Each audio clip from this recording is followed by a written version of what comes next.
Welcome to the deep dive. Hello.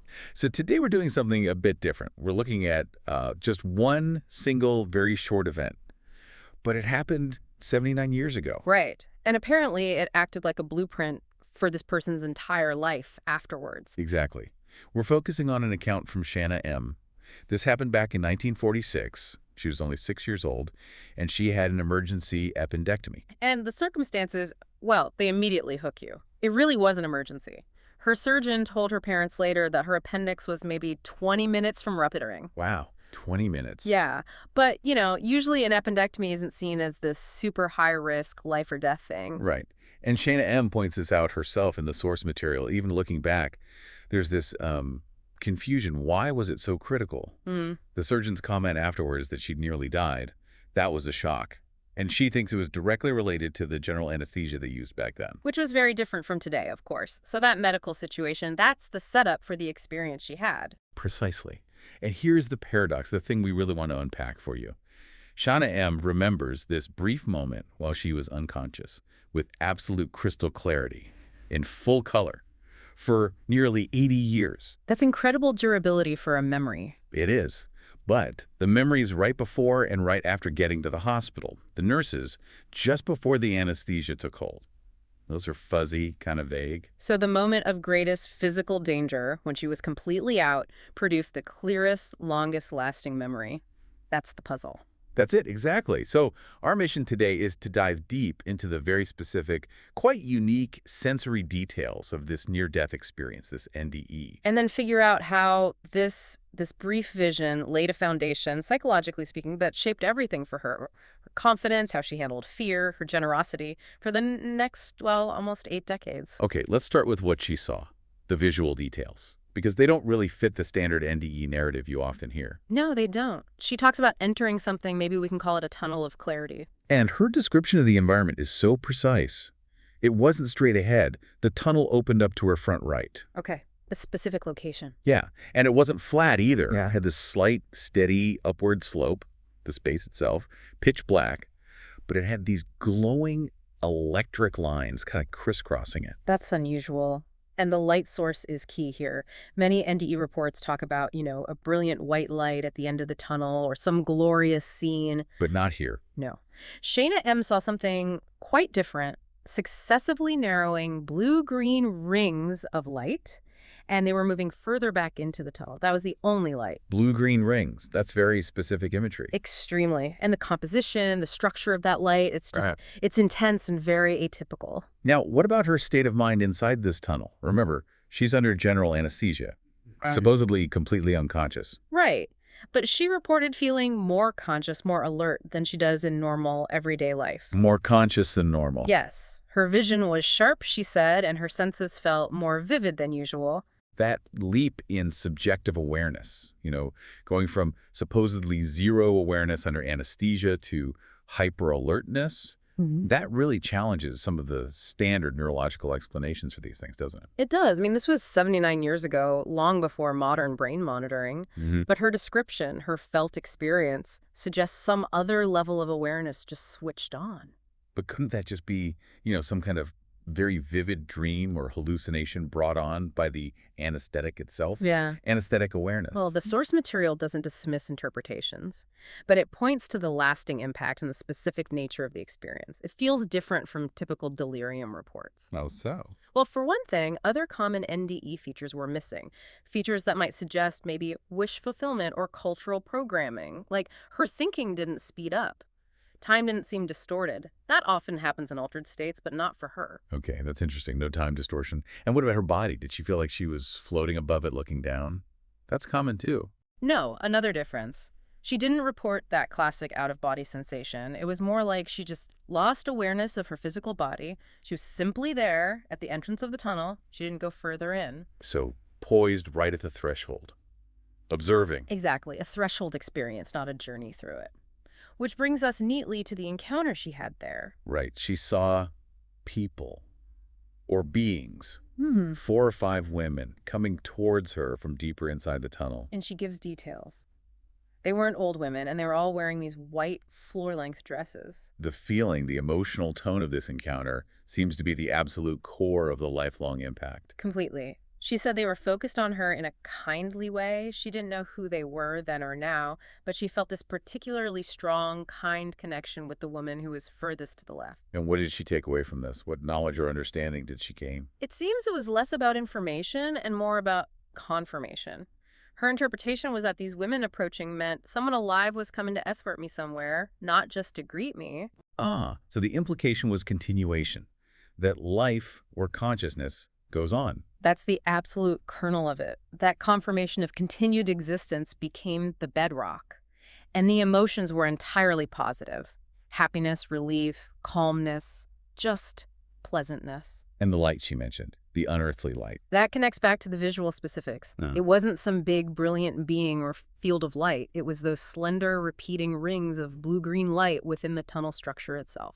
Okay, so to really understand the significance, we also need to talk about what didn't happen, right? What was absent from her experience compared to others we read about. Absolutely. The absences are just as revealing. Despite that crystal clarity she described, she didn't report feeling, say, a sense of oneness with the universe or cosmic harmony. No sudden download of wisdom, understanding everything. Nope, none of that.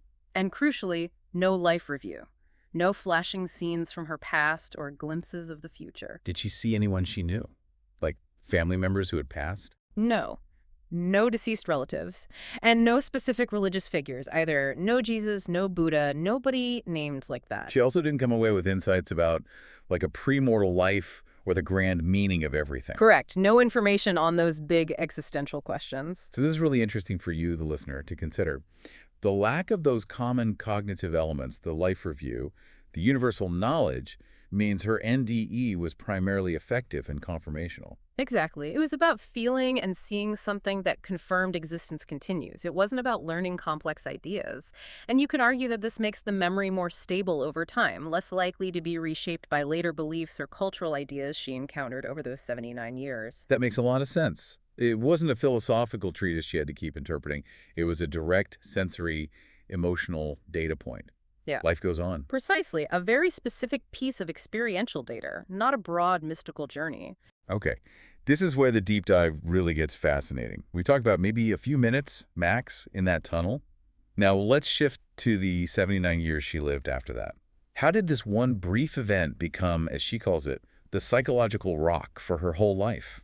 Well, the impact on her confidence and how she viewed risk is just profound. She states very clearly that the NDE removed any fear of death. Completely. No fear of But death. say she makes a distinction. It removed the fear of the fact of death, of non-existence. She says she still has a sensible fear of the process of dying, potential pain or suffering. Okay, that's a critical distinction. Fear of the process, not the outcome. And that distinction, that lack of ultimate existential fear, seemed to fuel her whole approach to life. It led to this adventurous, why not attitude. It gave her incredible personal confidence when facing challenges. Because the worst possible outcome, mortality itself, wasn't actually an ending in her mind anymore. Exactly. It was confirmed as just a transition. So it's like that certainty became a fixed point, a known constant, which allowed her to approach life's decisions with a fundamentally different risk calculation. It sounds less like just a memory and more like part of her core psychological structure. And it wasn't just about being bold or confident, right? It affected her resilience, too. Massively. She uses words like liberated and strengthened. She felt it helped her cope with significant emotional and mental health struggles later in life, to a degree that actually amazed her supportive family members. Oh. Yeah. She believes she accomplished things she simply wouldn't have dared to try without that foundational experience. And we also see a shift in values towards others. Yes, a very clear pivot towards service and generosity. She developed this deep awareness of others' suffering, and it led her to feel strongly that what is mine has been mine to share. Even now, at 85, she sees helping others not as a duty, but as a privilege that stems directly from that childhood event. It's quite something how an experience at age 6, before she probably had much formal religious understanding, could end up solidifying her faith later on. It is. She mentions her Christian Mormon upbringing wasn't really a factor at that age, but the NDE later served as this intensely personal, unshakable confirmation of eternal life. which then enhanced her existing faith as she grew older. She called it her rock. Her rock, something solid she felt she'd stood on since she was a child. And interestingly, this wasn't just an isolated childhood memory. She had another experience in adulthood that reinforced it. Oh, what was that? She describes being in weighty prayer once and distinctly feeling the weight of a comforting arm around her shoulders. She was certain it wasn't an earthly presence. It connected right back for her to that original confirmation. So let's circle back to where we started this, the memory itself. Mm-hmm. After 79 years, it's still described as if it happened yesterday with remarkable clarity. And this clarity persists despite the fact that, as she points out, nobody really talked about NDEs back in the 1940s and 50s. This wasn't something she learned about and then fit her memory into. Good point. The cultural narrative wasn't widely available then. Right. It was this personal, highly detailed experience, the upward slope, the electric lines, those specific blue-green rings that seem to match a pattern only recognized decades later. It feels like the knowledge came from the experience, not the other way around. Okay, so wrapping this up, what's the big picture here? We've looked closely at a very short, very specific sensory event under anesthesia.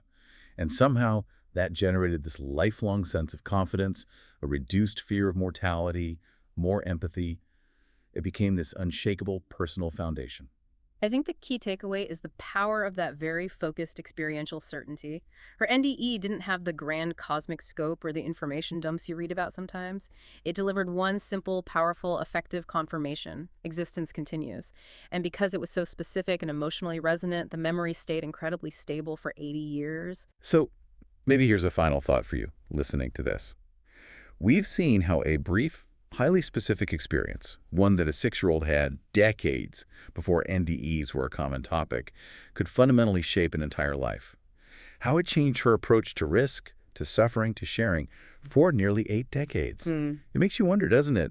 What's the responsibility we all have when processing any really powerful, life-altering memory, especially those memories that feel like they sit just outside the bounds of everyday reality? How do those shape us, maybe even without us fully realizing it? That's certainly something to think about. A powerful thought to end on. Thank you for joining us for this deep dive. Thank you for listening to Borrowed Time NDE Podcasts. If you enjoyed this episode, don't forget to like, subscribe, and turn on the notification bell so you'll never miss a moment of inspiration. Until next time, wishing you an extraordinary and truly wonderful time on your journey through life.